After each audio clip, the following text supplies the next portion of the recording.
Hey guys, my name is Abby and welcome back to my channel. It is winter term now and most of you are about to finish your programs. But before you graduate, there are still things that you need to do, and one of this is getting ready for your PGWP or your post-graduation work permit application. Watch this video for your ultimate post-graduation work permit application guide on what you need to do and know before and after applying for this open work permit for international graduates here in Canada. But before we start, just a disclaimer that I am not an immigration consultant or affiliated with any agency.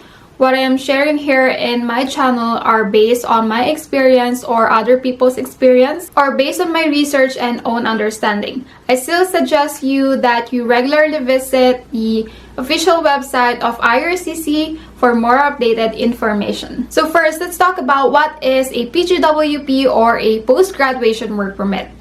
PGWP is a type of open work permit that is granted to eligible international students who graduated in a designated learning institution here in Canada. So before you apply for your study permit, you must already check if your chosen college is in the DLI list. But if you're not sure yet, here's a way on how to check if your college is in the designated learning institution list.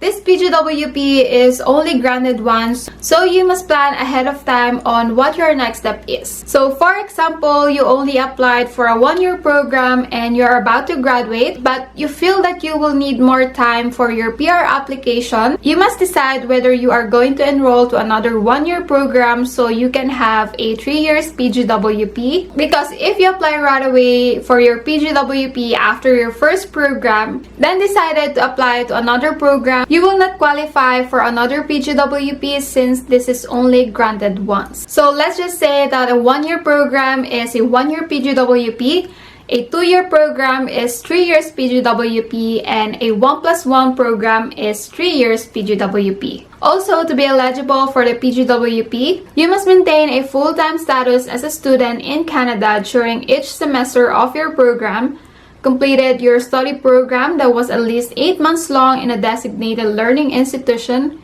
you applied within 180 days after you graduate, and have a valid study permit during this 180 days. And another thing that I want to share with you before applying for your PGWP is to make sure that your passport's validity can cover the years that you qualify for your PGWP. So if your passport only has a 1 year validity left and you qualify for a 3 years PGWP, renew your passport 6 months or more before you apply for PGWP so you can have your passport ready when you submit your application. Doing this can prevent any inconvenience in the future because you won't have to apply for a PGWP extension that will cost you another $255, another 3 to 4 months of waiting for the result, and renewing your documents like your SIN and Medicare. Renewing your Medicare and waiting for your card can take up to 4 months or more, and you will not know when you will need to use this. So if you can, make sure that before you apply,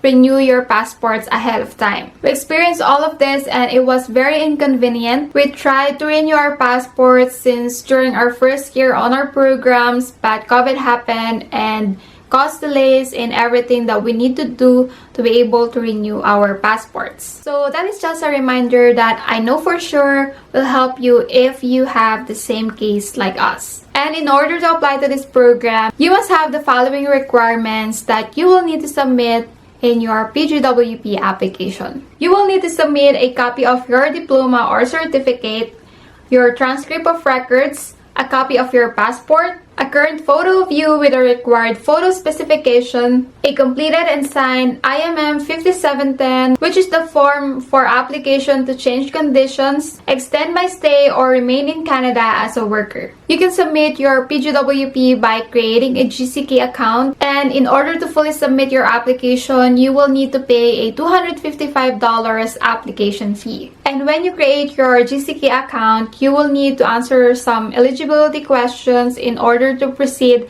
in uploading your documents and paying your application fee. When you're about to finish your program, you can create your GCK account and answer the eligibility question and fill up the IMM 5710. So when you receive your letter of completion, you will be ready to submit your PGWP application. Because once you receive this completion letter, you will need to stop working until you submit your PGWP application. And after you submit your application, you will receive a confirmation letter, and in that letter they will tell you until when you can work. But I don't think that this will matter because you will be under the implied or maintained status where you can work full-time after submitting your application, as long as you have a valid status or permit when you submitted your application. I think the date is kind of confusing because they will tell you that you can work until the date stated or until a decision is made, whichever comes first. In my first PGWP, and yes, I know that I told you that you can only apply once, but there is an exemption, and that is if your passport is about to expire, you can apply for a PGWP extension so you can get the full years of your PGWP that you qualify for. So in my first PGWP, I received the result